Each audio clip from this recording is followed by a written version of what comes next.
అందరికీ నమస్కారం. Welcome to Siriraj food. నేను మీ సిరి. ఈరోజు మనం చాలా టేస్టీగా, ఈజీగా చిన్న పిల్లలు చక్కగా తినే మంచి స్నాక్ రెసిపీని సరికొత్తగా తయారు చేద్దాం. ఈ వీడియో మీకు నచ్చితే తప్పకుండా like, share and subscribe friends. ఈ రెసిపీ కోసం ముందుగా గ్యాస్ మీద కళాయి పెట్టుకొని 2 స్పూన్ల నూనె వేసి 1 టీ స్పూన్ ఆవాలు వేసి ఆవాలు చిటపటలాడిన తర్వాత ఒక 2 స్పూన్ల నువ్వులు వేయాలి.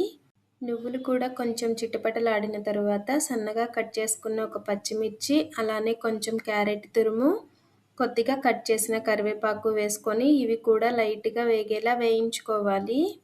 ముందే మనం పచ్చి ఆలుగడ్డని సన్నగా తురిమి పెట్టుకోవాలి. ఈ తురుముని క్యారెట్ తురుము అనేది లైట్గా వేగిన తర్వాత ఆలుగడ్డ తురుము వేసి ఇదంతా మంచిగా కలిసేలాగా కలుపుకోవాలి.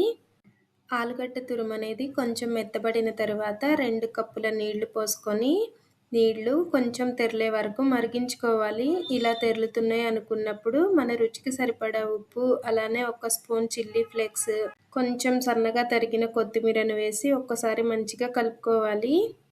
చిల్లీ ఫ్లేక్స్కి బదులుగా ఒక చిటికెడు కారం వేసినా సరిపోతుంది. ఇలా నీళ్లు తెరులుతున్నాయి అనుకున్నప్పుడు 2 కప్పుల నీళ్లు పోసాం కాబట్టి 1 కప్పు బొంబాయి రవ్వ వేసి ఉండలేమీ కట్టకుండా కలుపుకోవాలి.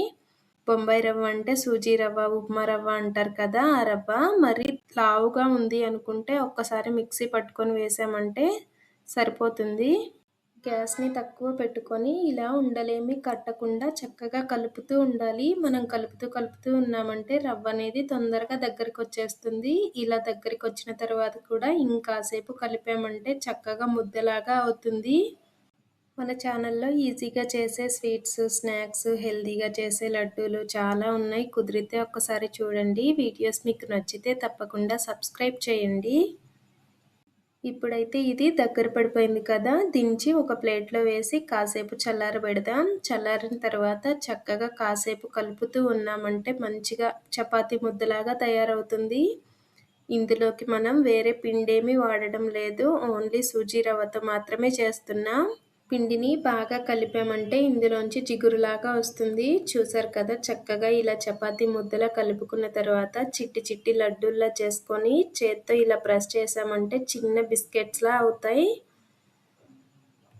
ఇలా అయినా చేయొచ్చు, లేదు అంటే పొడిపిండి వేసుకొని ఒక పెద్ద చపాతీలా చేసేసి ఏదైనా బాటిల్ క్యాప్తో రౌండ్గా కట్ చేసామంటే మన వీడియోలో చూపించిన విధంగా చిన్న చిన్న బిస్కెట్స్లా వస్తాయి.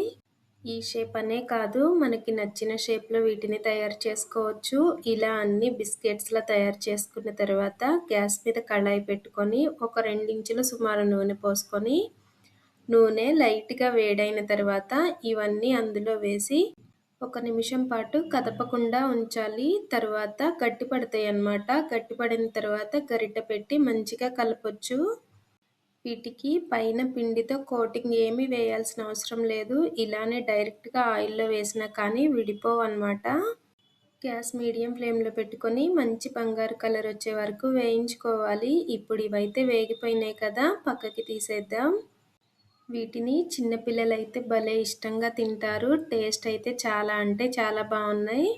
1 కప్పు ఉప్మా రవ్వ ఉంటే చాలు, మంచి స్నాక్ అయితే ఈజీగా తయారు చేసుకోవచ్చు. పప్పుచారులోకి అయితే సైడ్ డిష్గా చాలా చాలా బాగున్నాయి. ఒక్కసారి ట్రై చేసి చూడండి. అలానే ఇవైతే ఒక 10 రోజుల వరకు నిలవ ఉంటాయి. పిల్లల స్నాక్ బాక్స్లో కూడా చాలా బాగుంటాయి. ఈ వీడియో మీకు ఎలా అనిపించిందో కామెంట్ చేయండి. ఈ వీడియో మీకు నచ్చితే తప్పకుండా లైక్ చేయండి, షేర్ చేయండి, సబ్స్క్రైబ్ చేయండి. రేపు ఇంకో మంచి వీడియోతో మళ్ళీ కలుసుకుందాం. By bye friends.